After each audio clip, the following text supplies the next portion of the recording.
What's going on, guys, and welcome back to the Goodol'boys YouTube channel. Today we need a bigger rack on the Hawk 250. So we're going to be installing this rack on the back of the Hawk 250.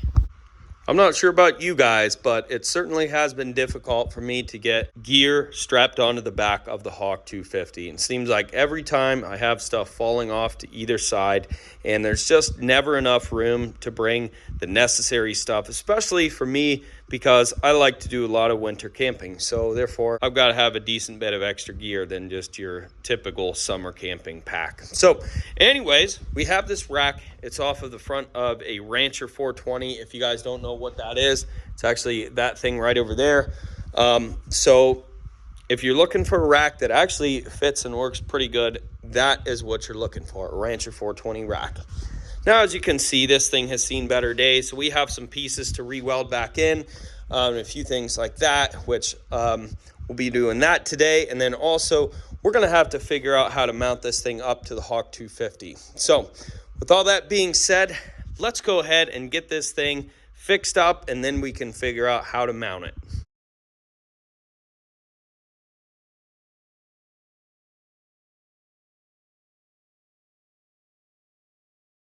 All the extra stuff is cut off, and I've gone ahead and cleaned up all the ends we're going to be welding back together.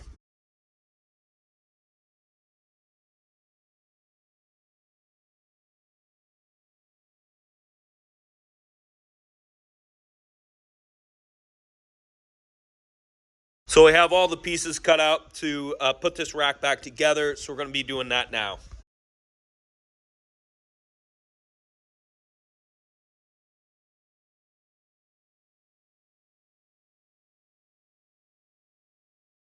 We welded in a few pieces. Now it's all one piece.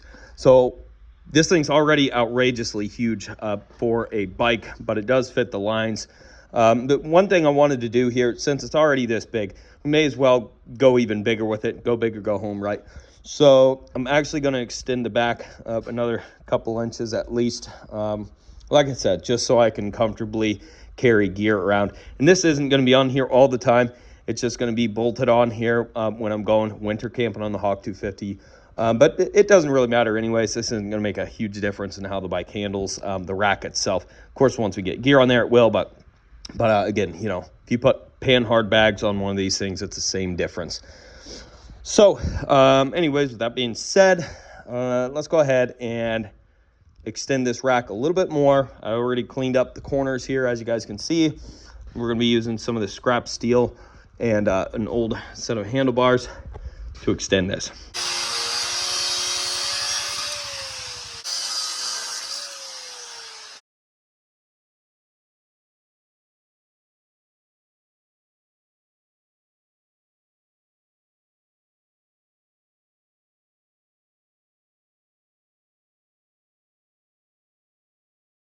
The next thing we're going to be doing with this rack is mounting it up to the Hawk 250. I've got a couple good ideas, and I'll show you guys what I got when I'm finished. But also, we're going to be welding on some loops and some hooks all the way around this thing, so we have a decent amount of tie-down points.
So here we are. We're almost to the final product.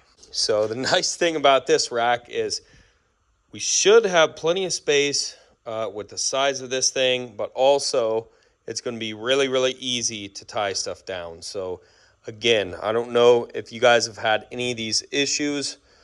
Maybe you guys don't go camping or have never loaded stuff on the back of your bikes. But like I said, for me, it's been extremely difficult, and especially when you've got all your luggage on here and you're going off-road. Before it gets painted, I am going to go through this off camera and just clean up all the burrs, and then it'll be time for paint.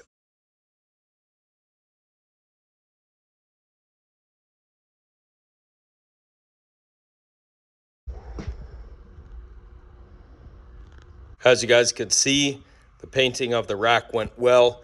I actually didn't have any black spray paint, so we ended up using undercoating, but it should work fine for the purpose that we're after. But anyways, it is now time to install the rack on the back of the Hawk 250. All right, guys, so here it is. I think it looks pretty freaking good.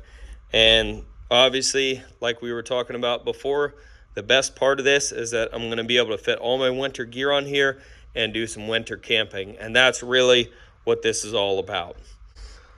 So there's one more thing that I wanted to add here into the video.